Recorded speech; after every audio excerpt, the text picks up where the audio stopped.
Peraturan Kemendak yang melarang penjualan minuman beralkohol di seluruh minimarket dan warung sebenarnya masih berlaku. Meski demikian, warung dan minimarket di kawasan wisata diberikan kelonggaran untuk menjual mikol. Kelonggaran ini diapresiasi tokoh masyarakat Sanur sekaligus anggota DPRD Denpasar, Ide Bagus Kiana.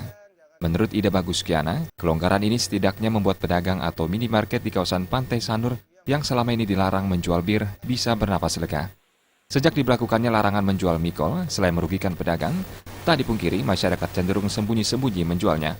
Kebijakan yang mengizinkan minimarket, warung dan pedagang asongan di kawasan wisata menjual mikol diharapkan dapat menggairahkan perekonomian masyarakat. Kami dari masyarakat yang hidup di daerah pariwisata, khususnya di Sanur, mengapresiasi kebijakan itu. Dan memang harus demikian.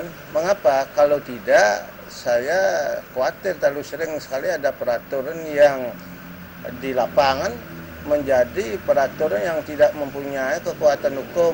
Artinya ombong lah, itu istilah masyarakat. Selama ini, bir merupakan minuman yang banyak dikonsumsi masyarakat, yang dikhawatirkan memicu keributan. Namun sebenarnya jika sudah dikonsumsi sesuai takaran, tidak berdampak buruk. Masih banyak persoalan yang perlu diwaspadai seperti narkoba dan HIV/AIDS.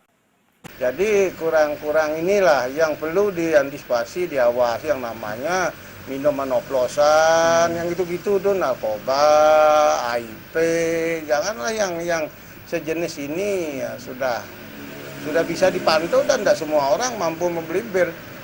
Jadi kalangan generasi muda paling yang ekonominya bagus, itu pun orangnya pasti orang-orang yang terdidik.